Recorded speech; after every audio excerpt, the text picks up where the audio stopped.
आप सभी का स्वागत है अपने चैनल खुरई जीएमएस कोचिंग में। आज हम आपके लिए कक्षा एटगेट अभ्यास पुस्तिका कक्षा 6 विषय गणित का जो एटगेट अभ्यास पुस्तिका है यहाँ पर लेकर आ चुके हैं। पहली वीडियो में हमने आपको पार्ट 1 को पेज नंबर 4 से 9 अर्थात पार्ट का नाम था अपनी संख्याओं की जानकारी, ये संपूर्ण कंप्लीट कराया था। इस वीडियो के माध्यम से आपको पार्ट 2 पूर्ण संख्याएँ यहाँ पर पेज नंबर 9 से 14 तक कंप्लीट कराएंगे।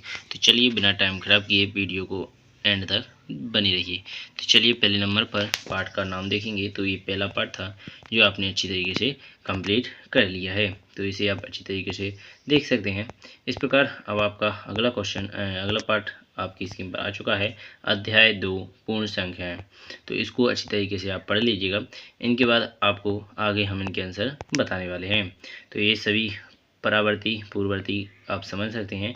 परावर्ती का मतलब होता है आगे का, पूर्ववर्ती का मतलब होता है पीछे का। तो इस प्रकार ये सभी क्वेश्चनों को आप अच्छी तरीके से इनको भी कर लीजिएगा। ये उदाहरण वाले दिए गए हैं, तो अगर आपको नहीं आते समझ में तो चल थोड़ी सी नज़र इन पर भी मार लेते हैं।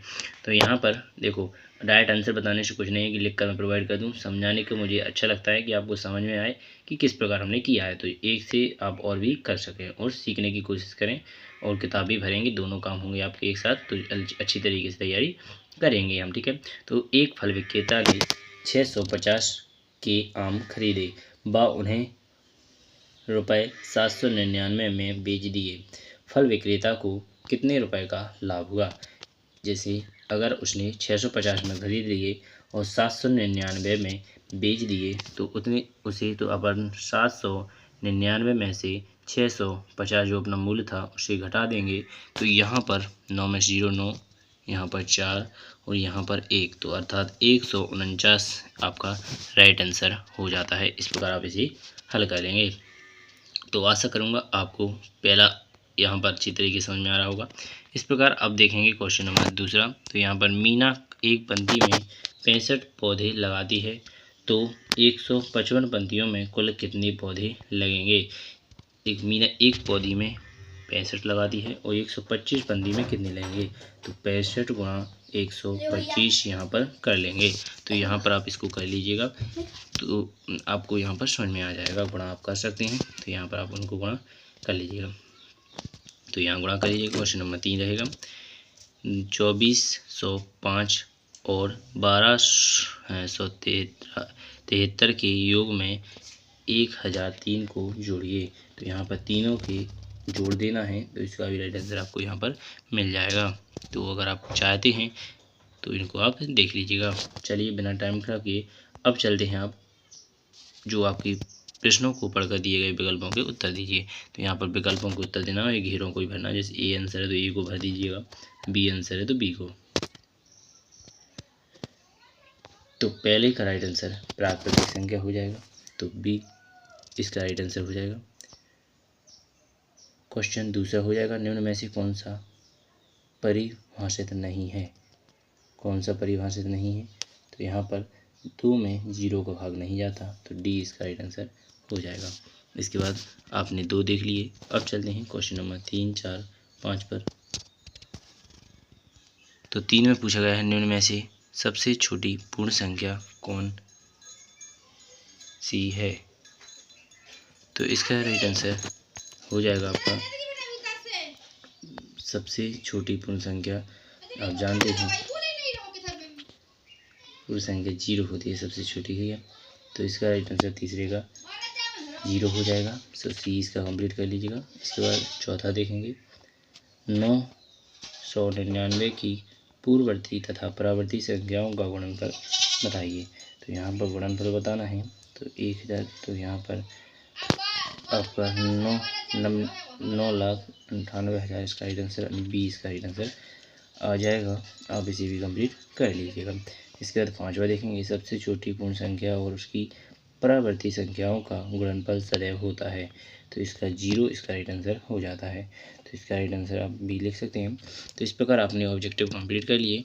अब चलेंगे, आप देखने वाले हैं छोटी छोटी क्वेश्चन। तो यहाँ पर पूछा गया है, ऐसा प्राकृतिक संख्या बताइए जिनका कोई पूर्ववर्ती नहीं है, इसका कोई पूर्ववर्ती ना हो, ऐसी संख्या बताना है। तो ये आपकी 1 है, इसका पूर्ववर्ती 0 होता है परंतु 0 नहीं माना जाता है। तो ये प्राकृतिक संख्या नहीं होती 0, क्योंकि 1 से ही प्रारंभ होती है। तो 1 ही एक ऐसी संख्या है जिसका पूर्ववर्ती नहीं होता। इसके बाद प्रश्न देखेंगे 7वां। इसके बाद पूर्ण संख्या के कोई 2 उदाहरण दीजिए। पूर्ण संख्या के कोई 2 उदाहरण देना है आपको। तो यहाँ पर 7वें का लंबाई, दूरी या ऊंचाई मापने में। तो इसका राइट आंसर आपका पहले का हो जाएगा, दूरी को मापने में। इसके बाद सेकंड हो जाएगा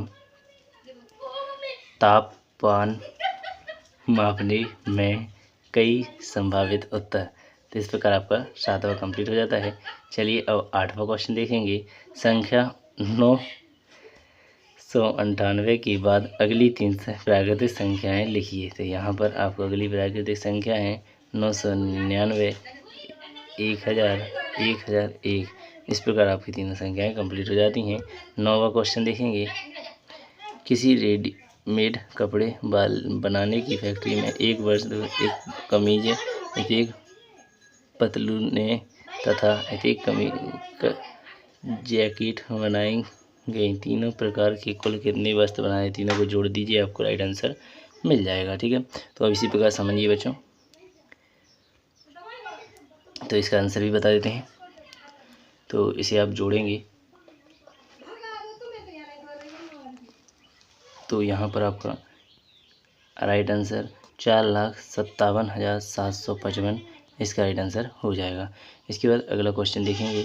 एक पूर्ण संख्या 25 में जोड़ी जाती है तथा फिर वही संख्या फिर 25 से घटाई जाती है। इस प्रकार प्राप्त दोनों संख्याओं का योग ज्ञात कीजिए। तो यहाँ पर दोनों संख्याओं को 25 जोड़ दें, 25 घटा दें, तो यहाँ पर आपको दोनों 25 जोड़ देंगे तो लगभग 50 ही आ जाएगा। तो इसका राइट आंसर आपका 50 हो जाता है। चलिए अगला सवाल देखेंगे।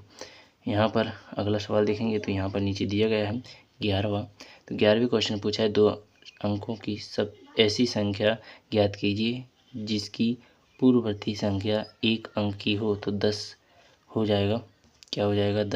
10 एक पूर्ववर्ती संख्या है, 9 एक अंक की हो जाएगी। तो इसका राइट आंसर 10 हो जाएगा। 12वां क्वेश्चन देखेंगे। अंक 1, 2, 4, 5 को केवल एक बार प्रयोग करके 4 अंकों की ऐसी संख्या लिखिए जिसके पहले और अंतिम अंक को बदलने पर वह 4 से पूरी तरह विभाजित हो जाए। पहला और लास्ट का अंक बदलें तो वह पूर्णतः विभाजित हो जाए। तो 2, 1, 5, 4 या 2, 4, 1, 5 या 2, 4, 5, 1 या। तो यहाँ पर 25, 1, 14 या 41, 25, 45, 21 इस प्रकार आप इनको लिख सकते हैं। तो आपका 12वां क्वेश्चन कंप्लीट हो जाएगा। अब देखें क्वेश्चन नंबर 13वां घटाव एवं भाग। ठीक है, तो यहाँ पर जोड़, घटाना, गुणा, भाग में से किन्हीं 2 पूर्ण संख्याओं में लागू करने पर सदैव पूर्ण संख्या प्राप्त नहीं होती, कारण बताइए। घटाव और भाग के कारण नहीं होती, सिर्फ पूर्ण गुणा करोगे या जोड़ोगे तो हमेशा पूर्ण संख्याएं प्राप्त होंगी। तो आपका ये आपके राइट आंसर हो जाएंगे। कारण है क्योंकि अगर आप घटाएंगे तो छोटी संख्या जैसे 1 में 2 भी घट सकता है। ठीक है, तो उसमें आपकी ये संख्याएँ नहीं आती हैं, और भाग दिए जाएंगे तो भी नहीं आएंगी। ठीक है, तो इसके बाद अब आपका अगला क्वेश्चन देखा जाएगा। उसका 14वां। फरवरी 2023 में सभी दिवस सोमवार, मंगलवार, बुधवार 4 बार आए थे तथा फरवरी 2024 में भी सभी दिवस 4 बार आए हैं या नहीं, कारण या नहीं।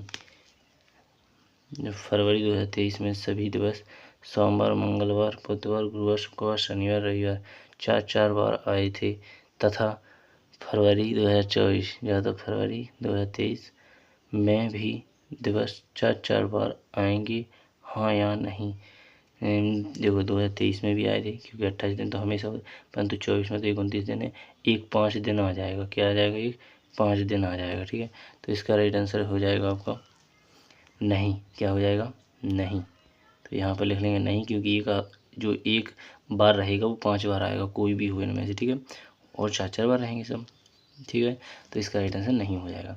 14वें के बाद आता है 15वां क्वेश्चन। तो 15वें क्वेश्चन में पूछा है अंकों 1, 6, 7, 0 को उपयोग करके अधिकतम मूल्य निर्धारित कर रुपयों में लिखिए, जिसे आप अपनी मूलक में डालना चाहते हैं। प्रत्येक अंक का उपयोग कर एक ही बार किया जा सकता है। तो इस प्रकार आपका राइट आंसर हो जाएगा 710। यह आपकी सबसे बड़ी संख्या हो जाएगी। तो इस प्रकार आपका राइट आंसर 710 रुपये हो जाएगा, ठीक है। तो आपने 15 क्वेश्चन कंप्लीट कर लिए, तो पार्ट 2 आपका कंप्लीट हो जाता है। पार्ट 3 आपका नेक्स्ट वीडियो में प्रोवाइड किया जाएगा। आशा करूँगा यह पूरा कंप्लीट पेपर आपको अच्छी तरीके से समझ में आ चुका होगा। कोई भी डाउट हो या कुछ भी पूछना हो तो कमेंट बॉक्स में पूछ लीजिएगा।